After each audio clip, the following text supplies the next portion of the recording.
good afternoon. So we are going to start off with the most important part of the course, namely optimization. So it has taken 2 months for us to come to this stage. The first 2 months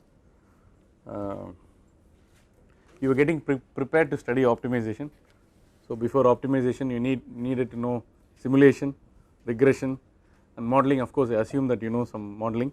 So wherever possible, if time permits, I keep giving some ideas about modeling of thermal equipment and so on. So this is for the next 8 weeks we will look at optimization, the various techniques involved and so on. So this class will be an introductory class where we will just look at some flow chart connected with optimization, what this process is all about, how can we mathematically define, how can we mathematically rather construct or propose an optimization problem and so on. So what is optimization mathematically? Mathematically what is optimization? So mathematically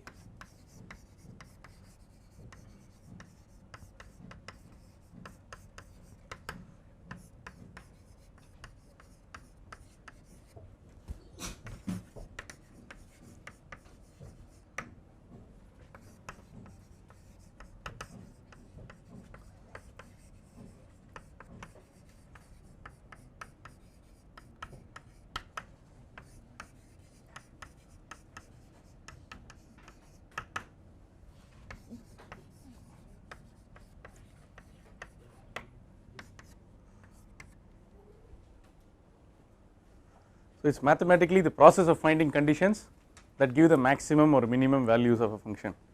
So we say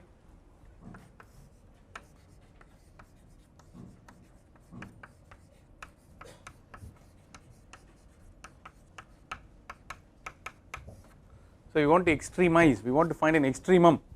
The extremum is a more general term which includes both the maximum and minimum. Of course simultaneously we cannot get maximum and minimum to the same function. So in some cases it could represent the maximum, in some cases it could represent the minimum. So it is so obvious, right? So as far as engineering is concerned, you would expect that every engineer will optimize. Whatever be the design, after proposing a design you want to optimize, right? So therefore can we say that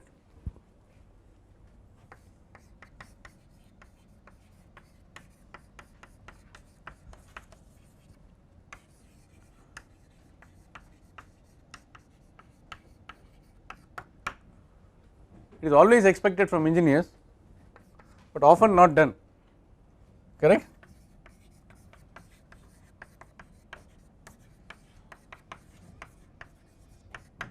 Why?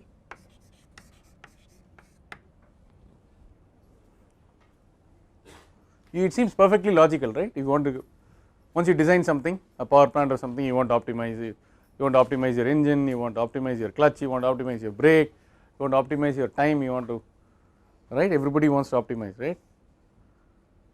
It is always expected from engineers but often we do not do it. Why?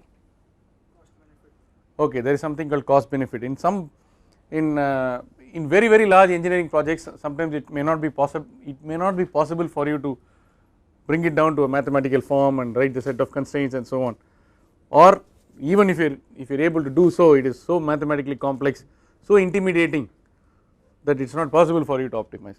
The second thing is there are situations where it is possible for you to optimize but because of the time and the effort, okay, involved in doing an optimization, you do not want that.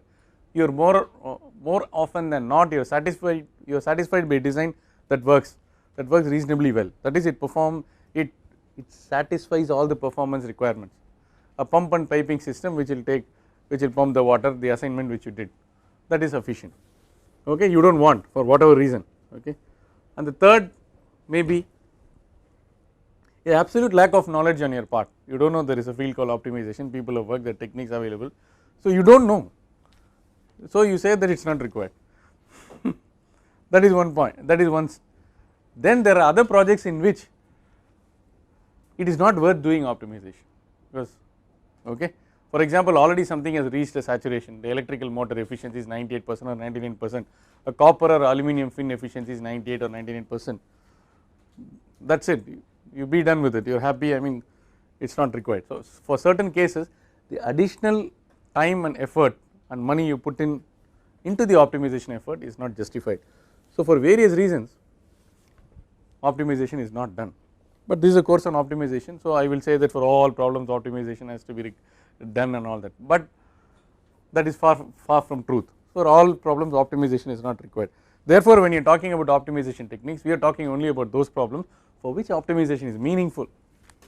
Okay. So, there are a large, or there is a large class of problems where optimization will be meaningful, right. For example, you want to design an aircraft, you certainly want to reduce the weight. Okay. The 787 Dreamliner is coming with a lot of plastic now, right. Okay. The 747-400, the 747-400, the Boeing Jumbo, which had 4 engines, is no longer the benchmark. Okay. So, you are able to fly non-stop 16 hours, Bombay to New York. I missed 1 week of optimization event, right. I took a non-stop flight Bombay to New York, 16 hours, 13,000 kilometers, 2 engines. It is highly risky in my view. It just one bird has to get into each of the engines. Okay. So, now so 747-400, that redundancy 4 engines is not required, but even now for VIP movement 777 is banned, right. So, the president of India or US or whichever country, or the prime minister of UK, he or she has to necessarily use a 4 engine aircraft for safety purposes. But however, for commercial aviation the 2 engine aircraft is certified now. So, there is something called ETOPS, right. I told you about this. There is something called ETOPS, extended twin engine operating performance standards. So, the 777 is now certified ETOPS of 180 minutes. So, 180, so long as you are 180 minutes from the nearest airport, you can fly anywhere. So, because of this 777, a lot of rescue airports have come up all over the world.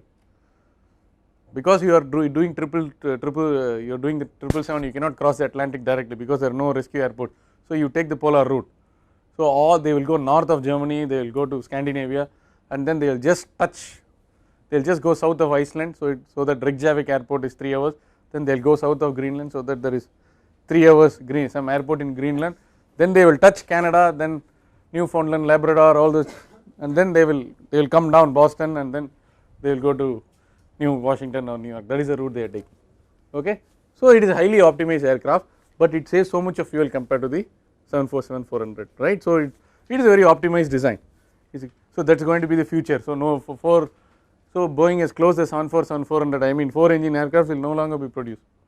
So, they will try to optimize this further and further, and the 777 or its cousins will become the benchmark, right. Therefore, there are aircraft you really want to optimize, racing cars you want to optimize.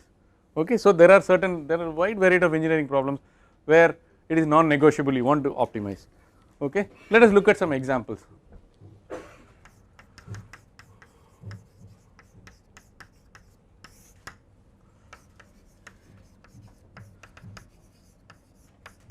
Yeah, you just list down, you just keep telling me if it is okay, I will list it down. You just say maximize, I will start with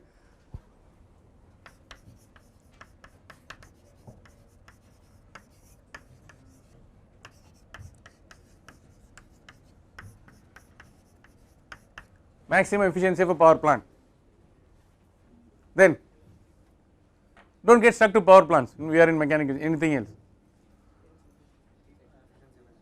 Maximum which efficiency? Okay, maximum efficiency of an IC engine.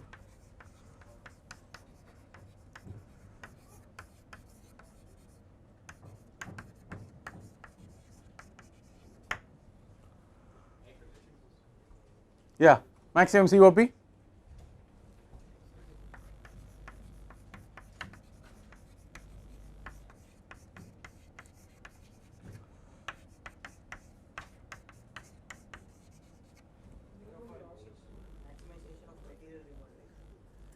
Maximization of which problem? Okay, manufacturing for minimum cost, minimizing cost of manufacturing.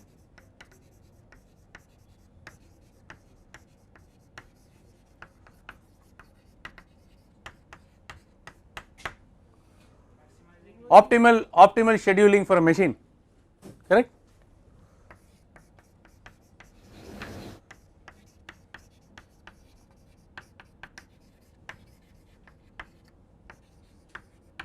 For a machine on which several jobs can be done, several different types of job. So we can it is the list is endless.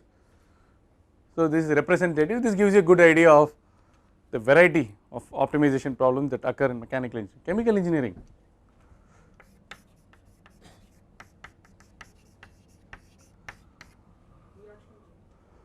reaction engineering, give me, can you get more specific? Optimum product mix from a fractionating column, right?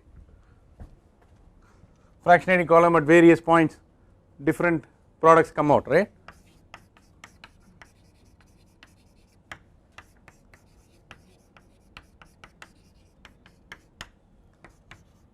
In a petroleum refinery, I will say.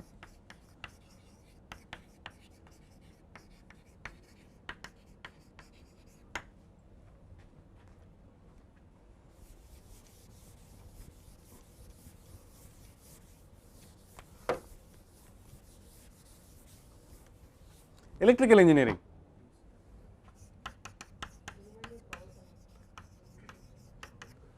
minimizing power consumption is not the is expected from the consumer. Minimizing transmission losses.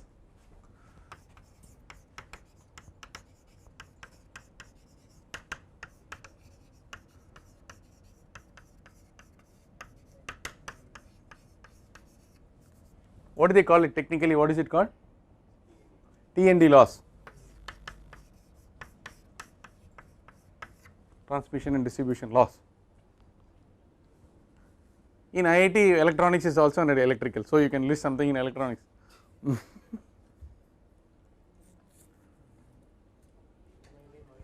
Faster communication between nodes in a communication network, okay. Minimizing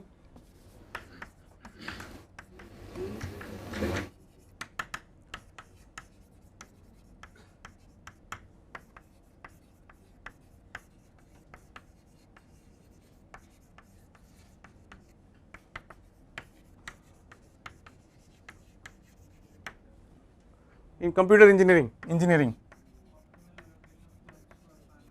ah, you are talking about hyper threading, is it? Let's look at some down to earth examples. Maximizing processor speed, okay.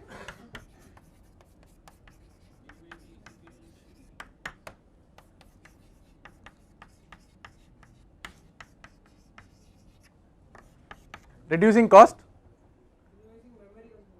minimizing memory, but we can say maximizing memory, okay. Maximizing memory storage, whatever. So the external hard disk now 1 terabyte is available, is it? Loosely, freely, 1 terabyte is available. Okay, when I started, when I was doing engineering, it was 640 KB RAM. Okay, they are only monochrome monitors. Okay, now we got, so these are all eclectically chosen examples from various fields. So you know that there is no shortage of optimization problem. You can easily make a career out of optimization. There is no problem, right? So if you are an optimization expert, you can be a consultant and ask people to give their problems, and if you are good, you will give a good solution to the problem, right? Now, before getting into the formalism of how to write the objective function, constraints and all this, let us take an example. So in this course I am trying to prefer that route. First we will work out an example, and then we look at the theory from the example. Problem number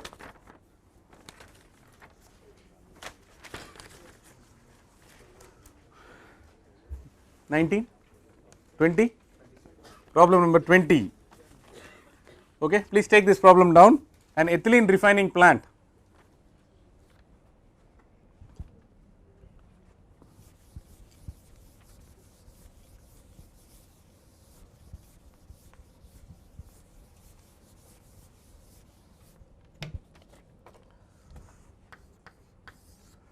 an ethylene refining plant receives 500 kg per hour of pure ethylene.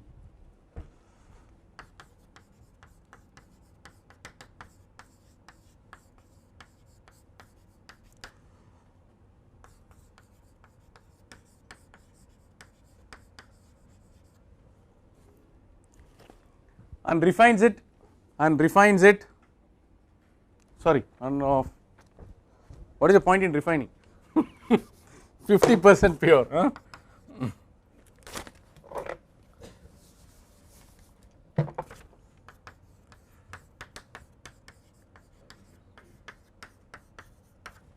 Okay, so 50% pure ethylene, chemical formula is correct, isn't it? C2H2 is what? C2H6? Good. Okay. Chemistry 101, huh? Okay. So an ethylene refining plant receives 500 kg of, but what is the IUPAC name? An ethylene refining plant receives 500 kg of 50% pure ethylene and refines it into two types of output 1 and 2. Okay.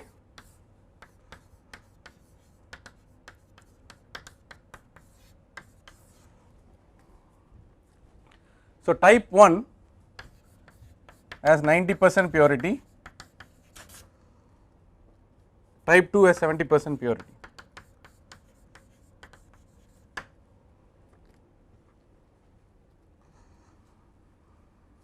Okay. The raw material cost is rupees 40 per kilogram. Type 1 has a purity of 90%, while type 2 has a purity of 70%. The raw material cost is rupees 40 per kilogram, and the selling price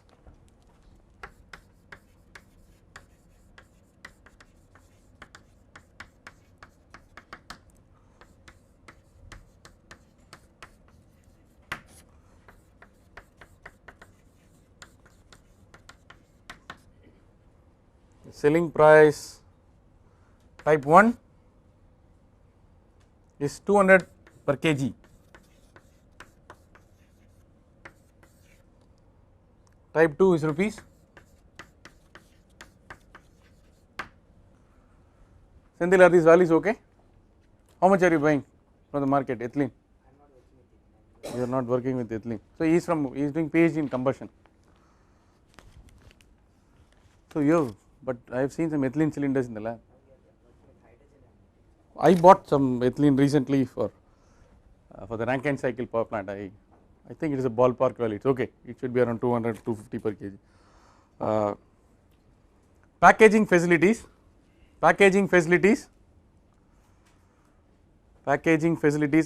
allow a maximum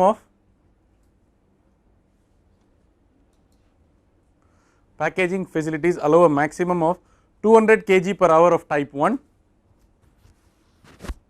Packaging facilities allow a maximum of 200 kg per hour of type 1 and 225 kg per hour of type 2.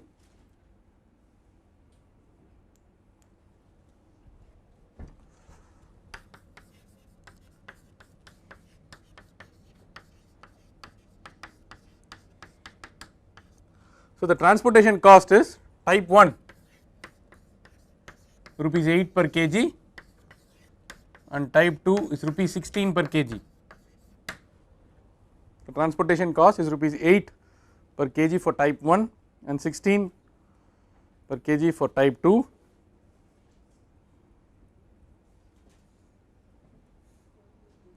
And the transportation cost and the total transportation cost cannot exceed rupees 4,000. The total transportation cost or should not exceed rupees 4,000. Okay, 4,000. Okay, cannot be 4,000 per kg. I mean, so, is 4,000. Okay. Set up the optimization problem. Set up the optimization problem to maximize the profit. set up the optimization problem to maximize the profit, set up the optimization problem to maximize the profit and state all the constraints, and state all the constraints. 1, do not try to solve the optimization problem. 1, do not try to solve the optimization problem.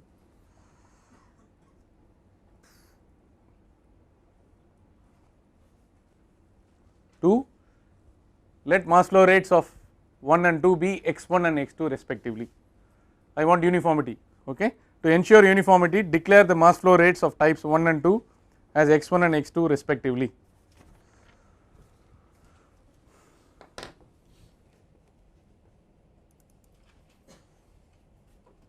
Yeah, so people who miss some critical data can look at the screen,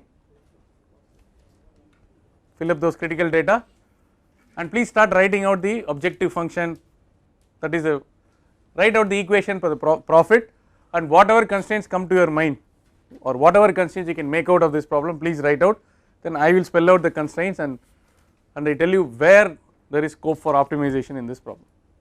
Okay. So you are approaching the problem as a novice now, as somebody who does not know optimization.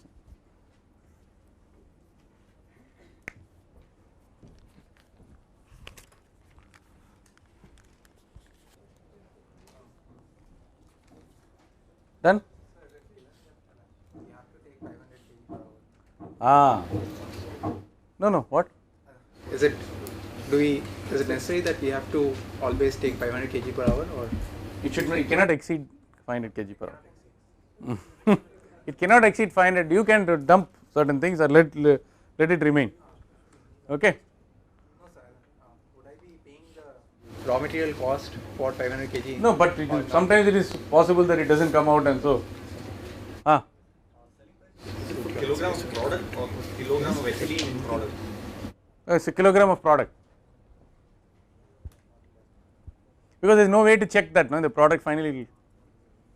Is everybody through? I will give you a couple of minutes, then we will start setting up the problem.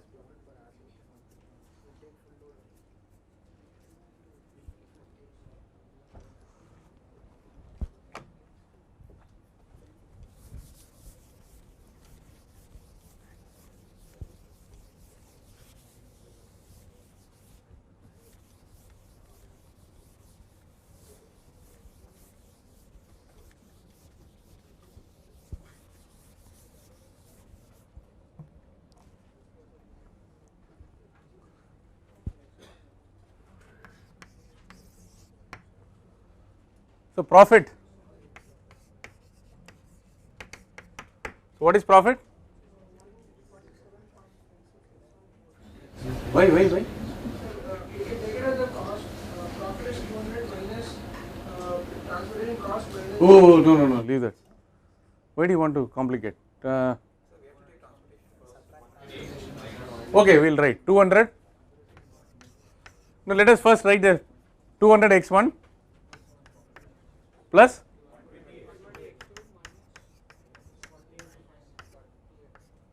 minus 40 into 500.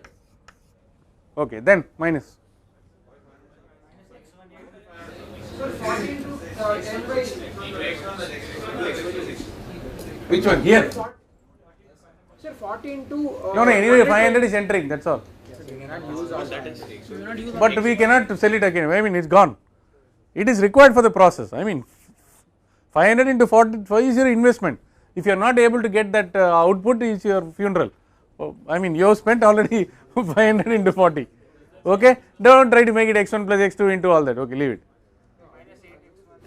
Then transportation cost, somebody minus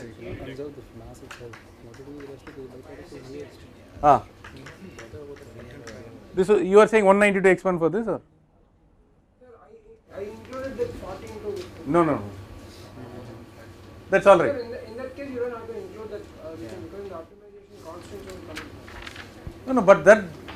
But for the final thing it will come. For deciding where the optimum occurs, it won't come. But I want to write the correct expression. Is that okay? So you want to maximize this? Yeah. Okay. So max of this. So 192 minus 20,000 is it?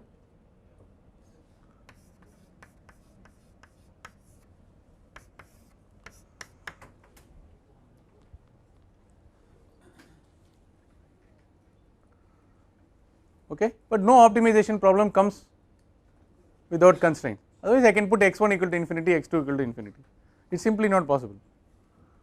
Just as I say, economics is all about limited resources,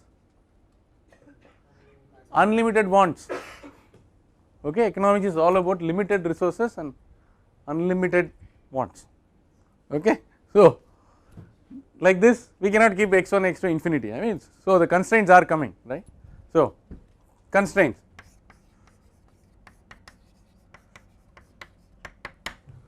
first is mass balance.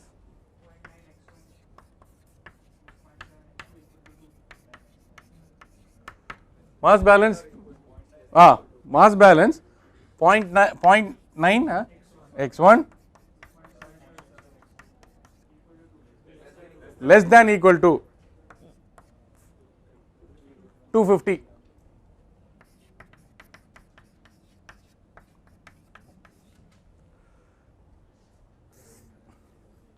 It shall not exceed 250, okay, it shall not exceed 250. So mass balance is an inviolable constraint, okay, conservation of mass. Next, transportation, right, there is a constraint on that.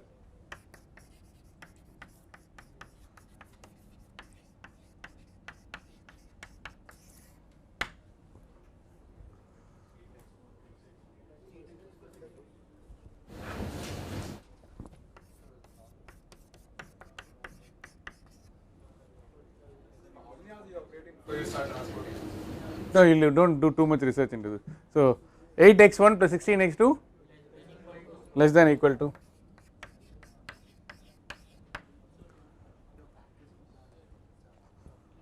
okay, yeah, then see there are some constraints arising out of other things. So these are basically called bounds for variables, you have to set limits on variables, everything cannot be allowed to freely float, okay, bounds for variables. X1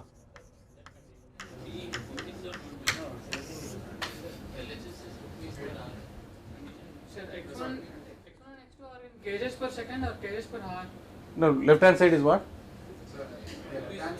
Everything is kgs per hour.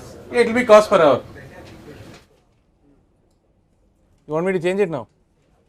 We will change it.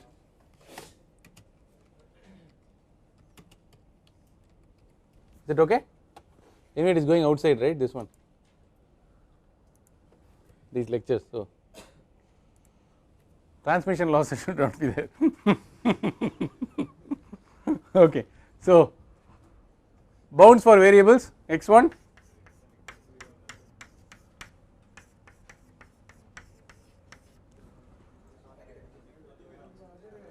what is that? Okay.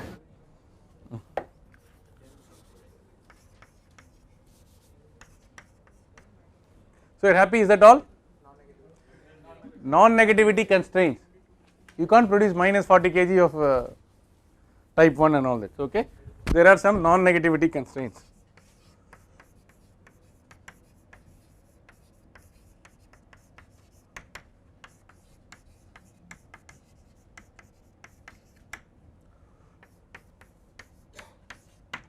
It has to be both x1 x2 have to be positive.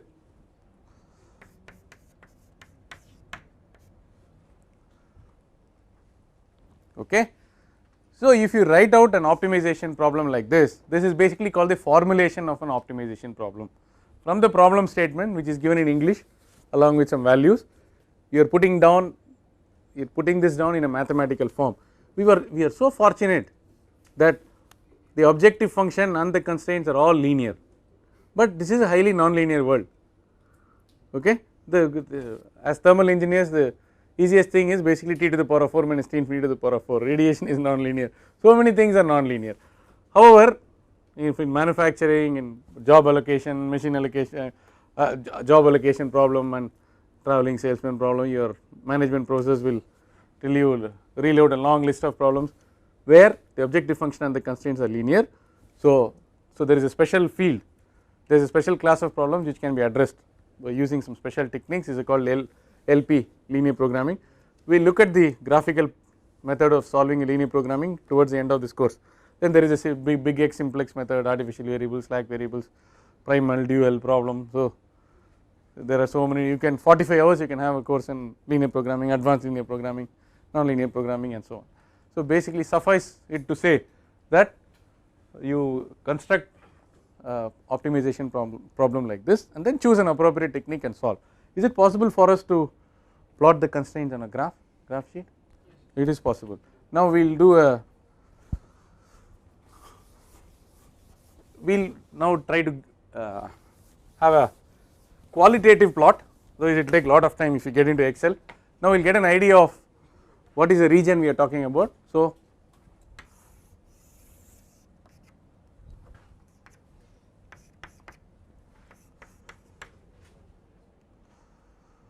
so 0.9 x1 plus 0.7 x2 is 250.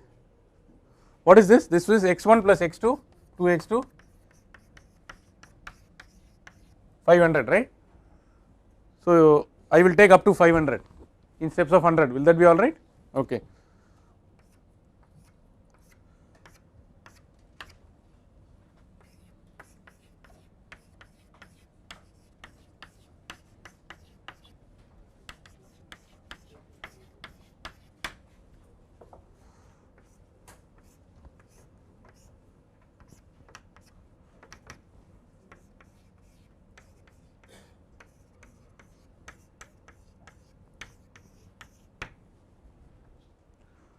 So x1 is less than 200, so we can plot that.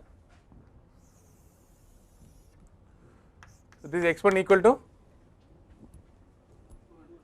correct, you are looking at this, x2 225, this 250, so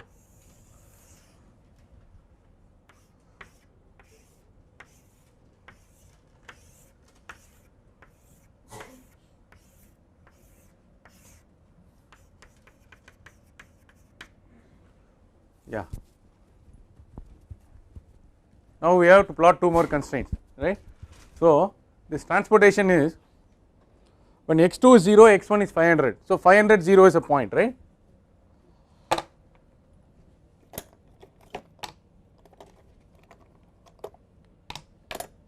I will take this pink chalk. So 500 0 is a point. Then when x1 is 0, it is 250, yeah, correct. So this is a point. Now we can connect these two.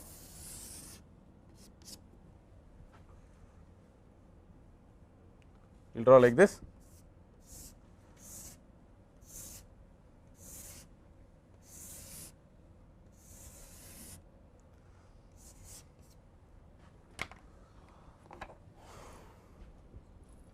I am shading that region which is less than equal to, right. I am shading what is called the feasible region, right. So this is basically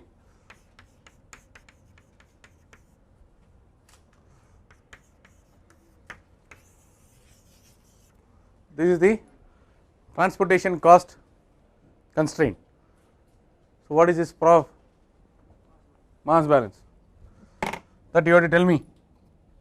When x2 is 0, x1 is 277.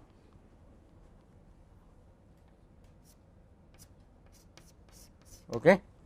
Then when x2 is 0, sorry, x1 is 0, is it? 357.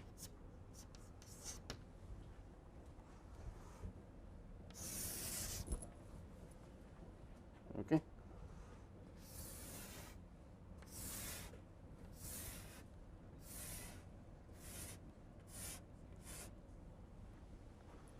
All right. So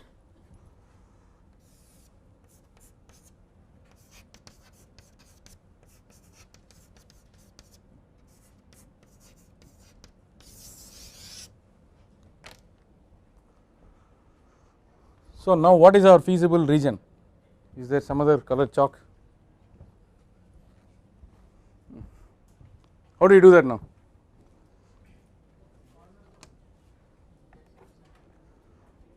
Okay, we will use this.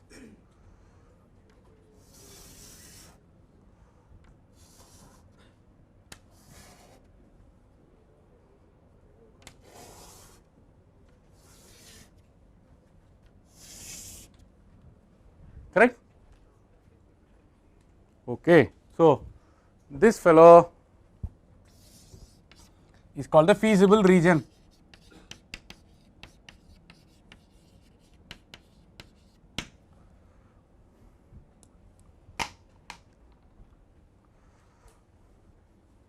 Okay. What is the revelation here? No, it is linear, all that is. What is the revelation here? Objective function is dummy, man, so far. So far the objective function is a dummy. The feasible region is completely decided only by the constraints. Now we have to see in this feasible region which point or which points will maximize your objective. In certain cases it is possible that the feasible region will just reduce to a point. Then basically you have to close your pen notebook and then go home. That means they themselves decided the final solution. Okay. That means the number of constraints is equal to the number of variables and so on. Therefore, the constraints themselves have the set of if you have a set of simultaneous equations on the constraints, you solve, there is a solution, and that's it. Whether it is optimum or not, you don't know, that is the only solution available. And far worse, if the number of constraints is more than the variables, it is overdetermined, you cannot solve at all.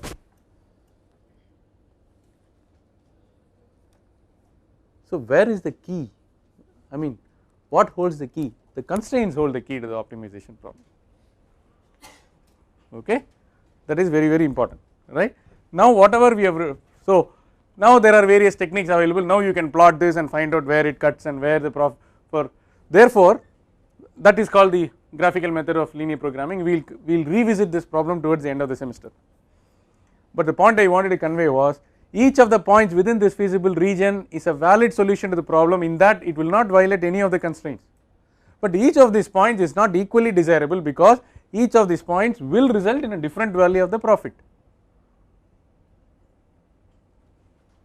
Are you getting the point? Therefore, now we will have to develop an optimization algorithm which will help you to find out which of these points within this feasible region maximizes the y. Okay, that is the technique for solving the optimization problem after you have formulated it like this. All right. Now we can give a general representation.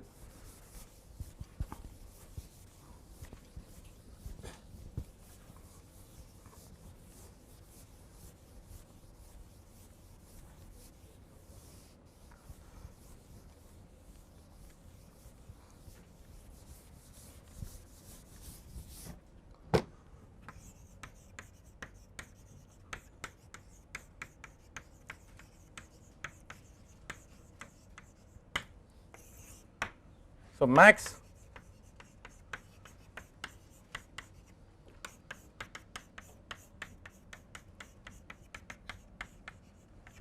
maximize or minimize, y is a function of x1 to xn, where n is the number of variables.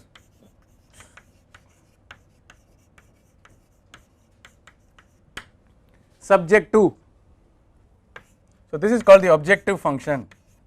What is your objective?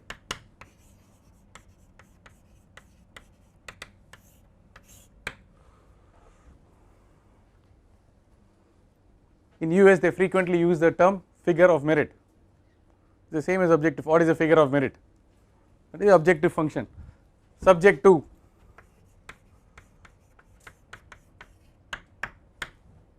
okay, phi 1 equal to phi 1 of is equal to 0, like that.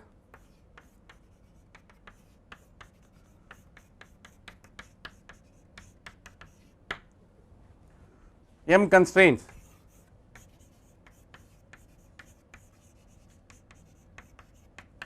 M should always be less than or equal to n. What are these constraints? Equality constraints.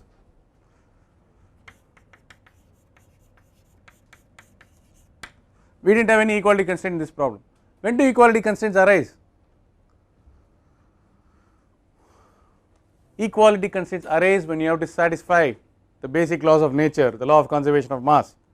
Suppose you say exactly this mass has to be satisfied, no mass can be stored within, then 0.9 x1 plus 0.7 x2 equal to 250 you would have put. So, if you want to satisfy the law of conservation of mass, law of conservation of momentum, law of conservation of energy, if you want to satisfy all this, invariably you will get an equality constraint. However, when you say that the maximum temperature of the chip, the maximum temperature of the laptop should not exceed 70 degrees, you will say T less than or equal to 70, correct. So, equality constraints arise when the physical laws of nature have to be satisfied. Inequality constraints basically arise from restrictions or limitations on the possible values for certain parameters because of safety and other reasons. Some people would like to treat equality constraints also as inequality constraints. If x equal to 5, they will say x is less than or equal to 6, x is greater than or equal to 4. They will break it down into 2 inequality and proceed. I do not do that, but if you read some books, particularly machine design people who are practicing optimization will try to, because a equality constraint is a pain, it is very difficult to handle. Therefore, you can sometimes it is possible, but there you are talking about discrete optimization, you are only talking about 4, 5, 6, you are not talking about 4.4, 5.2, 5. If you are having such a integer optimization and so on, then it is possible to do some clever thing like that. Okay. Inequality constraints, psi 1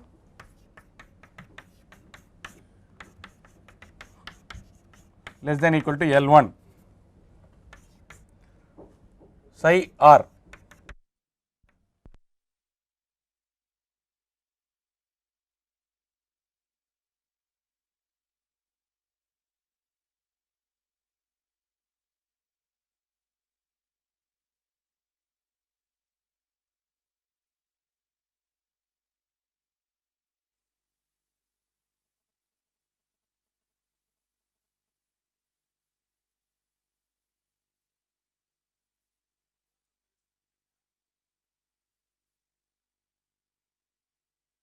okay. So, finally you have non-negativity constraints.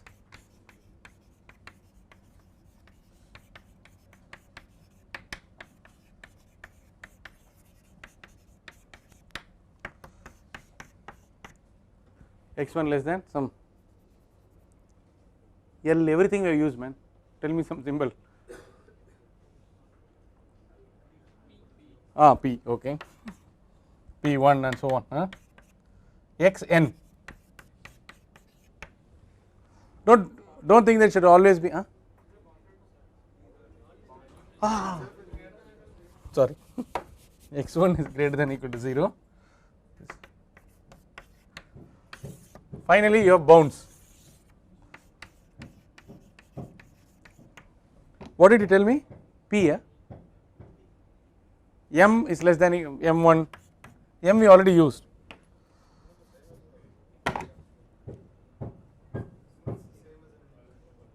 No, this is only non-negativity. Apart from that, there could be bounds. We have already done that. This it comes under this. Okay, leave it. So you can say that the bounds also come under this. You can write the x1 is less than. Or don't think that it will always be less than or equal to. It can also be greater than or equal to. Okay. Now, so this is a general way you formulate an optimization problem. Here you need not have only linear relation. You can have tan, hyperbolic, exponential, logarithmic, whatever, okay, and solving this may be very difficult.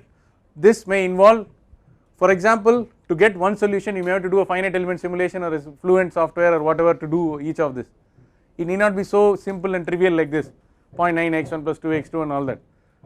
So it may involve to obtain each solution you may have to work very hard. Now some properties which this satisfies, I will close with this another couple of minutes.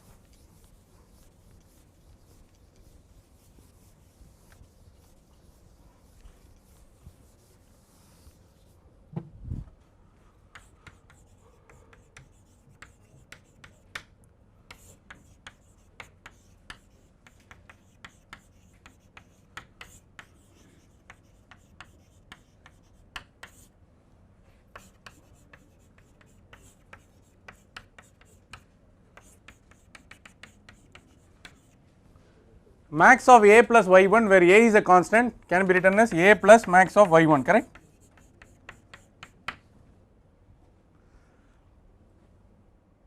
You do not have to optimize this, you just optimize this and finally do not forget to add the a, okay, number 1.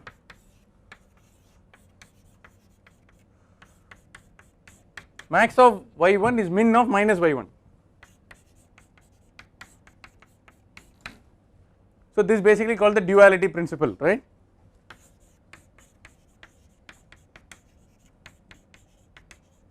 In genetic algorithms also there is a special optimization technique. Maximizing y we also say minimizing y we also say maximizing 1 by y, that is also possible, okay. So now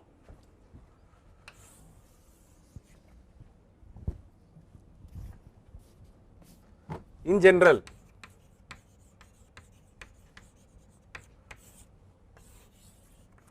for a 2 variable problem, this is the feasible domain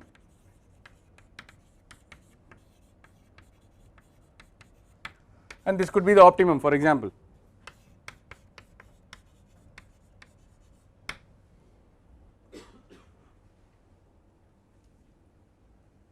So the two very key ideas in optimization are as follows. The two very key ideas in optimization are, number 1, the constraints allow you to explore the solution space, the constraints themselves do not decide the final solution, the constraints themselves do not decide the values of all the variables. If the constraints themselves decide all the variables, all the values of x1 to xn, there is nothing you can do. So the first point is the constraints do not, they bind, the constraints bind the values, but they give freedom for us to play around with the variables, number 1. Number 2, where does the smartness lie? The smartness lies in trying to get this global optimum or optimum without working out the value of y for each of the points within the feasible domain. First, there is a feasible domain in which you have got the choice. There are so many solutions, all of which are not equally desirable. Therefore, the constraints allow you some breathing space, you can breathe, but in doing so you do not foolishly and exhaustively search all the points. So therefore, there is a need to develop appropriate optimization techniques to obtain the optimum which you can verify otherwise without having to exhaustively search all possible combinations of variables which satisfy all the constraints. There lies the key in developing a successful optimization algorithm, alright. So we will close here. So in the next class we hopefully will start with Lagrange multipliers, the first and the important, the first and the foremost technique, calculus based optimization technique.